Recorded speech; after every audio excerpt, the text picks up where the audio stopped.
আমাদের কেন্দ্রীয় কাজী শরীয়ত মৌলানা ইসমাইল আলী মজুমদার সাহেব।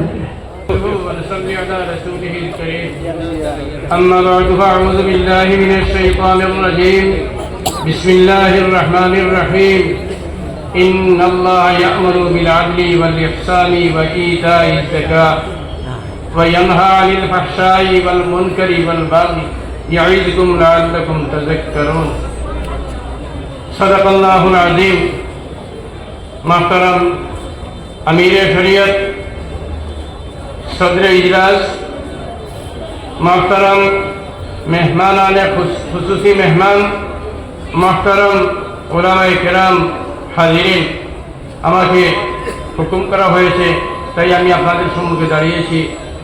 এত মূল্যবান সময় আমার পক্ষে আর খরচ করা মোটেই সমীচীন নয়। দায়িত্ব হিসাবে হুকুম পালনার্থে যেহেতু দাঁড়িয়েছি একটি আবেদন রাখব। হযরত শেখ বদরপুরি রহমতুল্লাহ আলাইহি ইমারত কায়েম করেছেন এবং সমস্ত উত্তর পূর্ব ভারতের মধ্যে শরঈ জীবন ব্যবস্থা প্রতিষ্ঠিত করার জন্য তার আমরণ চেষ্টা করে গিয়েছেন। এই যে অবস্থা, আমরা প্রকৃতপক্ষে ইসলামের যে পদ্ধতি সেটা আমাদের জীবনে রূপায়িত করছি না। বিশেষ করে আমি একটি বিষয় সম্পর্কে আলোকপাত করছি, সেটা হলো দাম্পত্য জীবন। আমরা যে দাম্পত্য জীবন পেয়েছি বা যারা পাবেন তাদের কাছে আমার বিনম্র অনুরোধ, আজ সরকার যে বিল পাস করেছে, আমাদের বিভিন্ন অপকর্মের ফল আমরা শরীয়তের বিধানকে জানার চেষ্টা করি না, সেটাকে সঠিকভাবে মানার ইচ্ছা করি না, তার জন্যই আমাদের উপর এই বিপদ এসেছে। যে যুবক ভাইরা সংসার জীবন প্রতিষ্ঠিত করেছেন তারা আমার জীবনে দেখেছি অনেকে তালাক দেন এবং তালাক দেওয়ার প্রসঙ্গ সেটা আমরা জীবনের অভিজ্ঞতাতে দেখেছি মানুষ অত্যন্ত রাগের বশীভূত হয়ে তালাক দেন।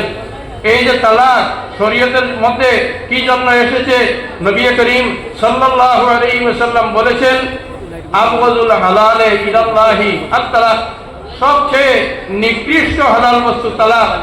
এই তালাক শরীয়তের বৈধ যে একটি ব্যবস্থা, সেই ব্যবস্থা কি কারণে আল্লাহ পাক দিয়েছেন সেটা লম্বা আলোচনা।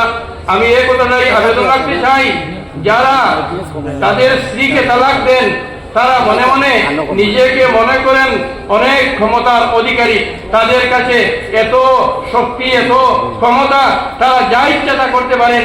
কিন্তু জেনে রাখবেন, যারা স্ত্রীকে যে মুহূর্তে তালাক দেবেন সেই মুহূর্তেই তার সমস্ত ক্ষমতাকে হারিয়ে ফেলেন। আমরা এইভাবে ক্ষমতার থেকে একেবারে শূন্য অবস্থায় পড়ার এই বিপদ হলো তালাক।